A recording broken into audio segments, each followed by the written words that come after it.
បាទសូមជម្រាបសួរទៅដល់ពុកម៉ែពូមីងបងប្អូនទាំងអស់ក្នុងវិស័យវិទ្យាវកម្មយើងក្នុងការប្រខិតភ្ញាស់ពូជវិរិស័តហ្នឹងបាទនេះខ្ញុំចង់បង្ហាញពីបច្ចេកទេសនៃការធ្វើឲ្យទឹកច្រោះស្អាតកុំឲ្យមានភាពលំបាកក្នុងការដាក់ទយោបឺតផ្លាស់ប្ដូរទឹកកូនម្សៅកូនអីហ្នឹងបាទនេះមួយជាភាពងាយស្រួលបាទនេះជាជំហានទី1គឺយើងកាត់ទុយោរបៀបនេះមកហើយមានគម្រប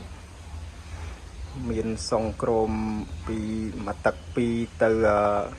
ទុយោ49អញ្ចឹងទៅស្រេចតាមបងប្អូនធុងបងប្អូនមានឬក៏បងប្អូនឆ្លាញ់ទុយោប៉ុន្មានដាក់ប៉ុណ្ណឹងបាទនេះជាជំហានទី1ហើយសម្រាប់ជំហានទី2ដើម្បីកុំឲ្យកូនត្រីម្សៅយើងចេញទៅខាងក្រៅគឺយើងត្រូវប្រើប្រាស់ត្រូវកាត់ស្បៃដែលមានក្រឡាញឹកដើម្បីការពារកុំឲ្យកូនត្រីម្សៅយើងហូរទៅតាមប្រព័ន្ធទឹកដែលយើងធ្វើទឹកចេញទឹកចូលហ្នឹងបាទហើយដើម្បីកំណត់នៅកម្ពស់នីវ៉ូទឹកនៅក្នុងធុងដែលយើងចង់បានទឹកក្នុងធុងកម្រិតណាកម្ពស់ណាឧទាហរណ៍យើងចង់បានកម្រិតពាក់កណ្ដាលធុងយើងចង់បានពាក់កណ្ដាលធុងឬក៏កាច់ធុងជាងហ្នឹងគឺយើងទាមទារឲ្យយើងធ្វើប្រព័ន្ធខាងក្រោមនេះយើងតទៅយោចេញទៅយើងដាក់កែងដាក់អីទៅហើយយើងចង់បានទឹកពាក់កណ្ដាលធុងគឺយើងផ្អៀងទៅយោនីវ៉ូបាតក្រោមហ្នឹងឲ្យត្រឹមពាក់កណ្ដាលទៅគឺទឹកហ្នឹងគង់នៅពាក់កណ្ដាលធុងយើងចង់បានទឹកជាកាច់លើសពាក់កណ្ដាល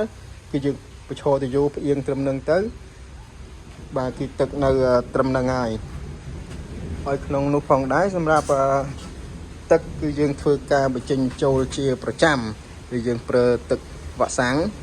អានេះជាទឹកចូលហ្នឹងទៅបាទហើយទឹកចូលជា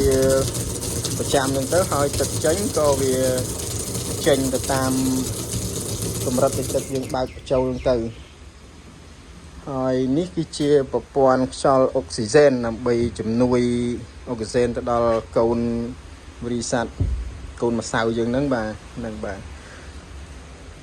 ហើយកលាស្បៃនេះគឺយើងត្រូវធ្វើការដុសលាងសម្អាតវាឲ្យបានស្អាតផងការពារវាកកកខ្វក់ទៅវាធ្វើឲ្យស្ទះដល់ស្ទះទឹកវាអត់ហូរចេញទៅក្រៅធ្វើទឹកវាឡើងហៀធុងហៀអីទៅបាទហ្នឹងយើងទាមទារសម្អាតស្បៃនឹងដែរបាទស្បៃគឺយើងប្រើកលាញឹកដើម្បីឲ្យកុំឲ្យកូនម្សៅកូនត្រីម្សៅយើងចេញទៅខាងក្រៅបាទសម្រាប់បច្ចេកទេសមានតែប៉ុណ្ណឹងបាទសូមអរគុណ